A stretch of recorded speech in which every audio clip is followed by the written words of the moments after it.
Hello and नमस्कार। स्वागत है आपका एक नई वीडियो में। आज हम बात करने वाले हैं एक बहुत ही महत्वपूर्ण विषय के ऊपर, और वो विषय है भारत और पाकिस्तान के बीच में बढ़ते तनाव और उसके बाद में एक छोटा सा कह सकते हैं कि सैन्य संघर्ष, और उसके बाद में आज 10 मई 2025 को शाम को 5 बजे से सीज़ फायर लागू होना, और इसमें अमेरिका का क्या योगदान रहा, इसके बारे में भी बात करते हैं। और भारत की तरफ से क्या क्या बोला गया, इसके अलावा पाकिस्तान ने अपने प्रोपेगेंडे में या पाकिस्तान की तरफ से क्या ओपिनियंस दिए गए और किस तरीके से कौन से टैक्टिक्स और कौन से टूल्स यूज़ किए गए, उनके बारे में आज हम बात करेंगे।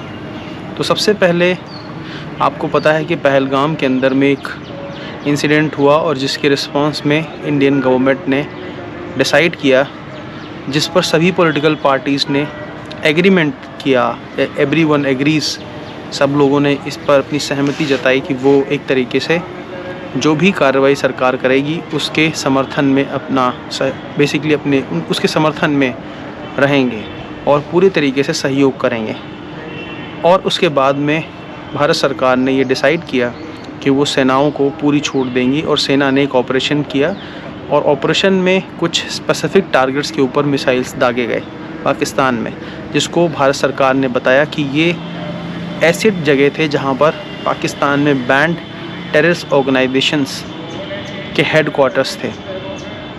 और सरकार ने अगले दिन ये कहा कि हमने इन जगहों पर 100 टारगेट्स पर मिसाइल फायर किए हैं और हमने उन इलाकों को डिस्ट्रॉय कर दिया है, और ये पहलगाम के इंसिडेंट के रिस्पांस में किया गया है।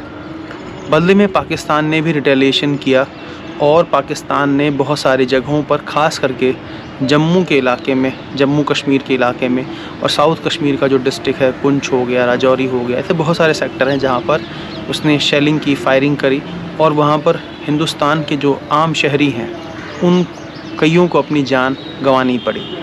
उसके बाद में ये एस्केलेशन बढ़ता चला गया, और बढ़ते बढ़ते एक ऐसी सिचुएशन पर आ गया जहाँ पर दोनों देशों की सेनाएं, एयरफोर्स का इन्वॉल्वमेंट हो गया। भारत ने 10 मई की सुबह पाकिस्तान के कई बेसेस को डिस्ट्रॉय कर दिए, और इसका रिस्पांस था 9 मई की रात को किया गया हमला, जो कि हिंदुस्तान के एयरबेस पर, और यहाँ तक कि कहा जा रहा है कि ईरान मेड मिसाइल उसको दिल्ली की तरफ भी फायर किया गया था, जो कि ये एक एस्केलेशन का एक नया रूप लेने जा रहा था। तो कहीं ना कहीं ये चीज़ें देखने को मिल रही थी।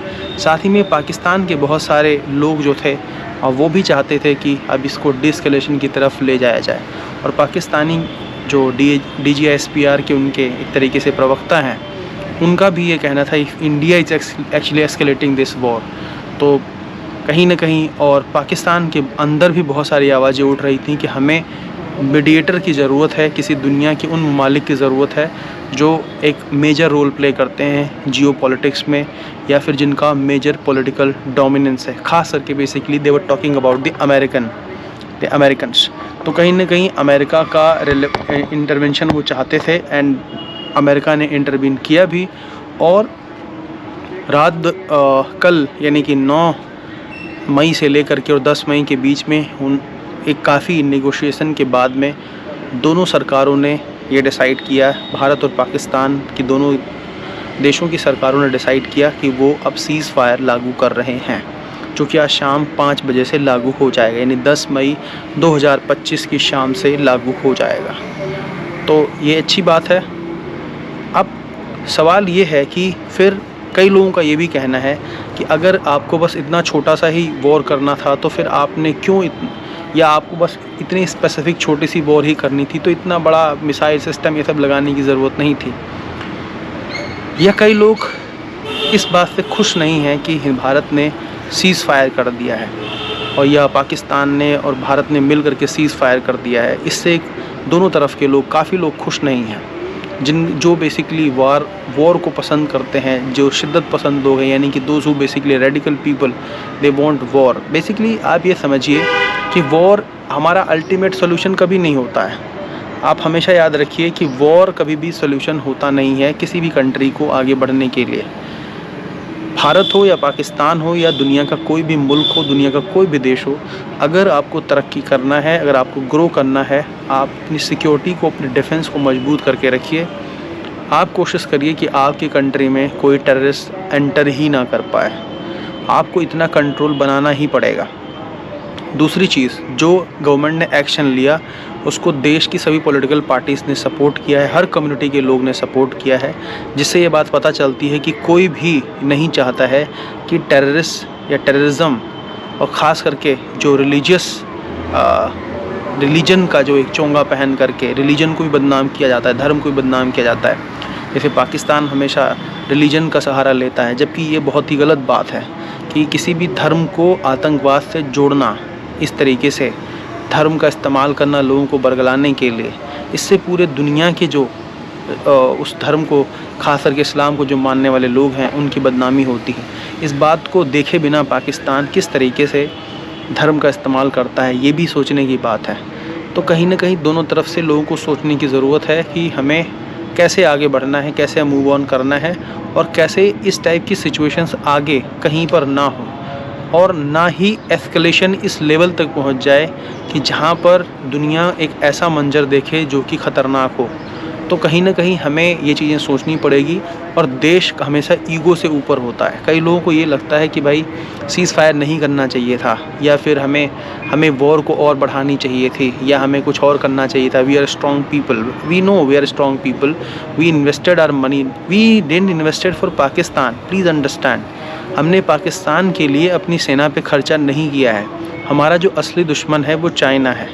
चाइना का बहुत बड़ा रोल है साउथ एशिया के अंदर में। पाकिस्तान को बेवकूफ़ बनाने का काम कौन कर रहा है? चाइना कर रहा है। दो, आप ये बिल्कुल कह सकते हैं कि पाकिस्तान खुद एक बेवकूफ़ कंट्री है, एक फेल्ड स्टेट है, एक रोग स्टेट है। बट इसके अलावा आपको ये भी समझना पड़ेगा कि कहीं ना कहीं साउथ एशिया के अंदर में चाइना की इन्वॉल्वमेंट बहुत ज़्यादा बढ़ गई है। चाइना इंडिया को एक थ्रेट की तरीके से देखता है। तो हमें अपनी सारी एनर्जी पाकिस्तान पर लगाने के बजाय हमें चाइना पर भी फोकस होना ही पड़ेगा। अगर हम ऐसी स्ट्रैटेजी को अडॉप्ट नहीं करते हैं तो ये हमारी बहुत ही गलत फहमी होगी कि हम जो सोच रहे हैं वो सही है और बाकी जो दुनिया सोच रही है वो गलत है। We need to understand, country के जो इंटरेस्ट होते हैं वो प्रायर होते हैं किसी इंडिविजुअल की ईगो से। तो आप अपनी ईगो पर लेकर के मत आइए कि भाई सीज़ फायर हो गया तो इसमें कौन हार गया कौन जीत गया। You need to understand it's a country and we will work, और the country should work as per the interest. और इंटरेस्ट हिंदुस्तान का वॉर में, जंग में है ही नहीं। इसीलिए आप देखोगे प्राइम मिनिस्टर मोदी ने खुद रूस में जाकर के क्या कहा था कि this is not the era of war. Putin को समझा रहे थे। तो आपको लगता है कि प्राइम मिनिस्टर खुद जंग में जाना चाहेंगे, वॉर में जाना चाहेंगे? वो भी ऐसे कंट्री के साथ में एक ज़ॉम्बी है जो खुद एक बर्बाद हो रखा है कंट्री, जिसकी कोई इकॉनमी नहीं है, जिसका कोई भविष्य नहीं है, फ्यूचर नहीं है। उसकी जनता की सिचुएशन कैसी हो रखी है, हम उससे लड़ने जाएंगे बेमतलब में? तो कहीं ना कहीं ये चीज़ आपको समझने की ज़रूरत है कि हिंदुस्तान के लोग फेडअप हो चुके हैं टेररिज्म से। और एक बात याद रखिए, अगर पाकिस्तान टेररिज्म को नर्चर करेगा तो उसका खामियाजा उसको भी एक न एक दिन भुगतना पड़ेगा, और शायद वो भुगत भी रहा है। ये बात ध्यान रखने की ज़रूरत है। तो कहीं ना कहीं हमें अब उन गलत पॉलिसियों से हटना होगा, और ख़ास करके जो धर्म का सहारा लिया जाता है, पाकिस्तान को इसको छोड़ना पड़ेगा। क्योंकि पाकिस्तान ने सबसे ज़्यादा दुनिया में इस्लाम को जलील करवाया है, सबसे ज़्यादा। पाकिस्तान बना था इस्लाम के नाम पर, लेकिन सबसे पहला जो सबसे दोगलापन पाकिस्तान का रहा वो ये रहा कि सबसे ज़्यादा दुनिया में किसी ने बदनाम किया है तो इस्लाम को बदनाम कराने का काम पाकिस्तान ने किया है। आप देखिए बांग्लादेशियों के साथ आपने 1971 में क्या किया था। वो भी तो मुसलमान ही थे, पर आपने फिर क्या किया? उनकी बेटियों के साथ में, उनकी औरतों के साथ में क्या किया आपने? आज आप बलूचिस्तान में क्या कर रहे हो, और आप कश्मीर में क्या कर रहे हो? कश्मीर में जो लोग वहाँ मरते हैं, आपने चलिए पहलगाम के अंदर में जिस तरीके से एग्जीक्यूट कराया, आप कह रहे हैं कि आपने नहीं किया। एक बार को मान मिले कि आपने नहीं किया, बट आपके यहाँ से शह तो मिलती है।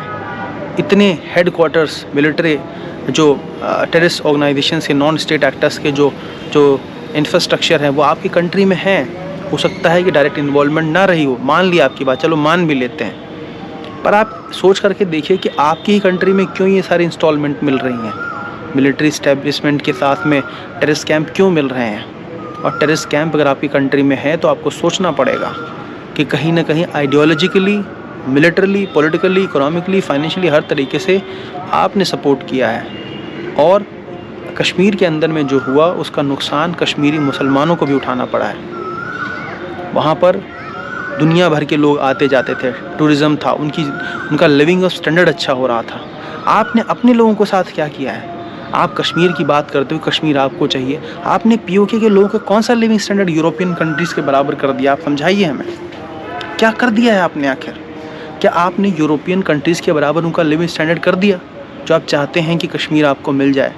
पहली बात तो मिलेगा नहीं, पर एक बात अब सोचिए कि आपके पास जो अपने लोग हैं, जो 20 करोड़ आवाम आपकी है आपकी कंट्री में, क्या आप लोगों ने उनका पेट भर दिया, उनको रोज़गार दे दिया? कैसी, मतलब क्या पॉलिसीज़ आप लोगों ने बना रखी हैं? आपकी कोई आइडेंटिटी नहीं है दुनिया में। You are a failed state, you are a rogue state. आपके पास न्यूक्लियर वेपन हो सकता है, कब तक न्यूक्लियर वेपन लेकर के मजीरा बजाते रहोगे? न्यूक्लियर वेपन डेटरेंस के लिए होता है। न्यूक्लियर वेपन इसलिए नहीं होता है कि आपके पास न्यूक्लियर वेपन है तो आप टेररिस्ट यूज़ करना शुरू कर दो, ये सोच करके कि सामने वाला आप पर कुछ करेगा ही नहीं, इस डर से बैठा रहेगा कि भाई उनके पास न्यूक्लियर वेपन है तो हम पर कभी कुछ होगा नहीं। हो गया ना अभी आपके साथ में, हो गया। ये बात दुनिया को पता है कि आपके यहाँ पर कैसी सिचुएशन हुई है, क्योंकि हिंदुस्तान ने कभी आपके लिए प्रिपेयर किया ही नहीं था। हिंदुस्तान ने चाइना के लिए प्रिपेयर किया था और पड़ आप गए बीच में।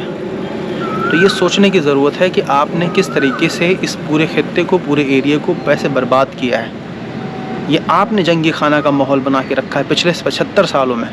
और ये सिर्फ जंगी खाने की बात नहीं है, आपने इस कंट्री के अंदर में कितनी बार हिंदू मुस्लिम करवाया है ये नाम ले करके।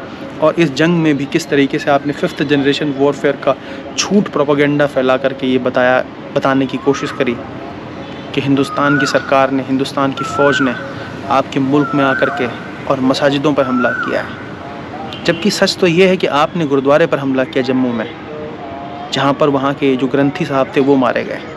जो ग्रंथी जो होते हैं वहाँ के रिलीजियस हेड होते हैं, उनकी डेथ हुई है, ये बात सच है।